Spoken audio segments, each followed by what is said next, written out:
Hi YouTube and fellow Doctor Who fans, it's me, I'm back again. And this time I'm going to be carrying on from where I left off in my last video, where I was talking about the Dalek invasion of Earth. And today I'm going to be reviewing my next Doctor Who William Hartnell story that I've got in my DVD collection, which is called The Time Meddler.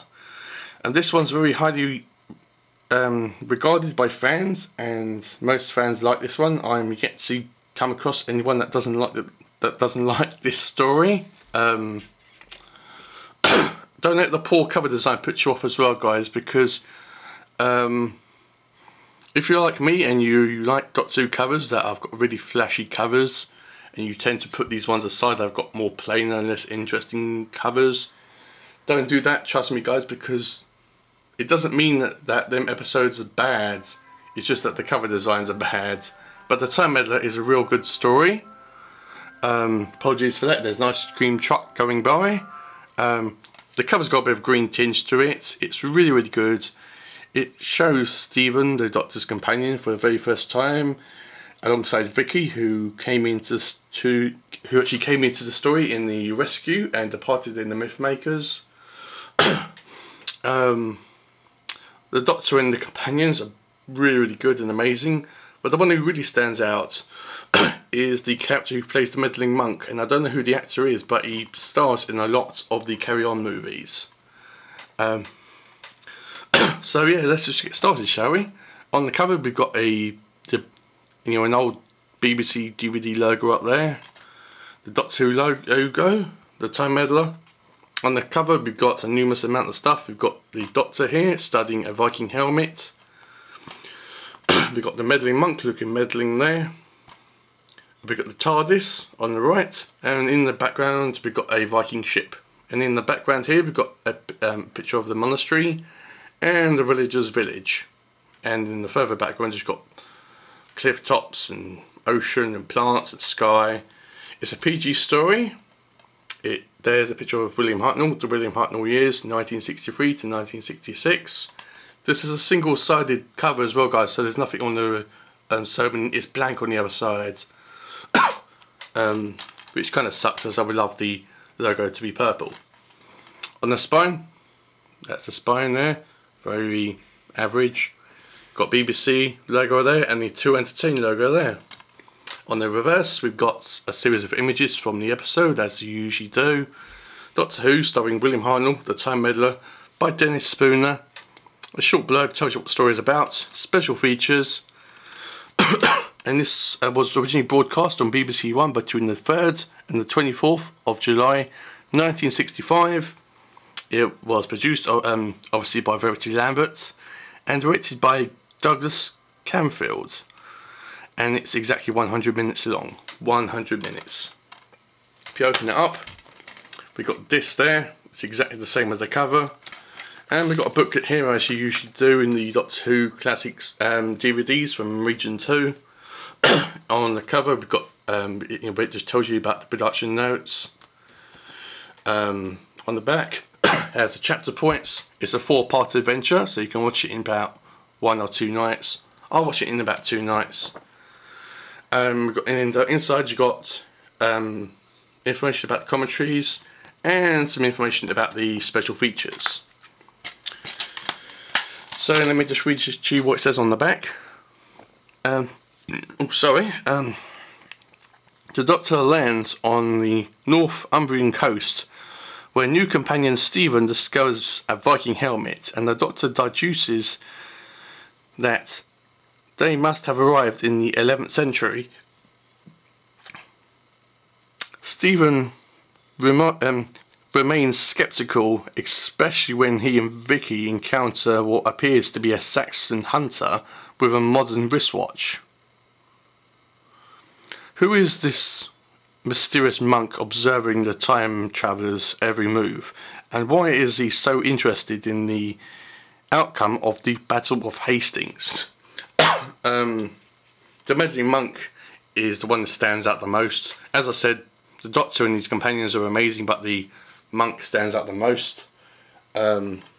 Also, the monk actually is real interested in meddling with time. He brings out stuff which moment in time haven't actually come to actually be invented yet, such as toasters and medicine and pills and stuff that hasn't been invented yet, and such as guns as well. And he does this for fun as well. This is the first story that we see another member from the Doctor's race. You know, at this point we don't know that he is a Time Lord, or the Doctor's a Time Lord, and we don't know that he's from Gallifrey. At this point, the Doctor and where he's from is a bit of a mystery to viewers, and I kind of liked it that way. So, just the special features on this disc. There's not a lot of ones on this disc, as it doesn't have any making. Sorry, it doesn't have any making of documentary, and it doesn't tell you about how they made this story, which is kind of a shame.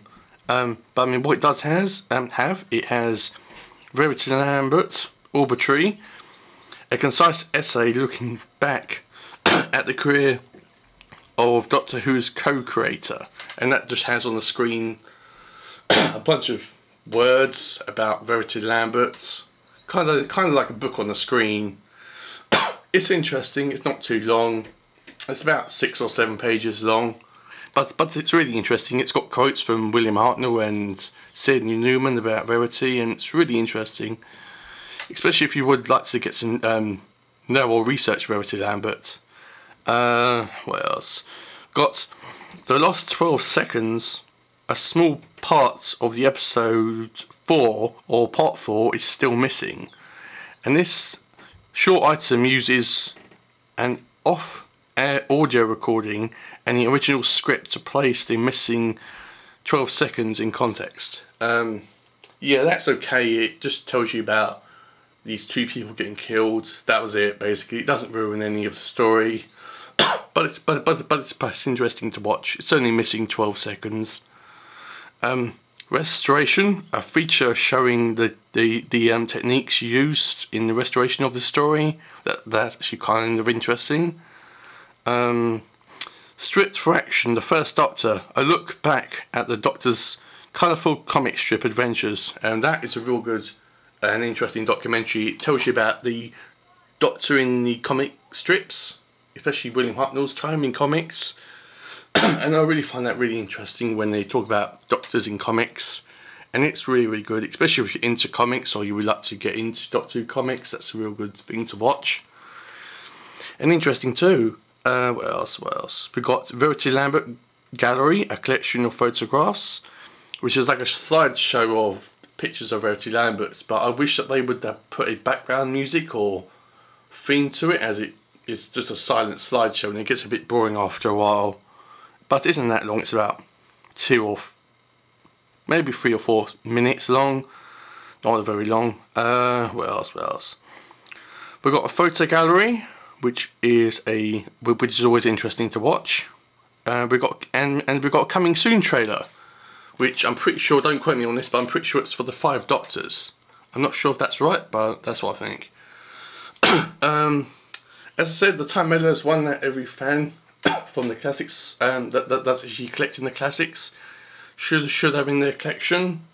And I'm going to give this one a 10 out of 10 because I really love it. It's 4 parts long, it doesn't bore you, it doesn't drag whatsoever, and it's really interesting. It's like watching a movie. So yeah, I'll be going and get this one, guys. Next, I've got only one William Hartnell story left, which is his final story, which is called The 10th Planet. I'm going to be doing this one first, but I thought that I would tell you guys about Lost in Time and actually review disc 1 for you, which only focuses on lost episodes from William Hartnell's time as the Doctor. As some people may be thinking, well, people know that there are loads of episodes from William Hartnell's time and Patrick Troughton's time as a Doctor, and I just want to clarify what ones I'm totally missing, and what ones are available on DVD, and what ones are partially existing. So what I'll do is I'll watch that disc tonight, and I'll put it up sometime tomorrow, or even in fact tonight, or as soon as possible, really. So yeah, and that'll be interesting to watch, guys. I'll try and make it as simple as I possibly can. But after I've done that, I'll be reviewing the 10th Planet as well, which will be my last William Whitelaw story, and then I'll move on to Patrick Troughton, which I'm looking forward to. So thank you for watching this video, guys. If you like it or have enjoyed it, please give it a thumbs up. Sorry for making hear me going on about Doctor Who. Please put any comments below if you like me to make any recommendations, or if you like to have any recommendations for stories. I do my best, and I do my best to please you guys. So that's it, guys. I'll be seeing you with my review on Disc 1 of Lost in Time. So see you around, guys. Bye.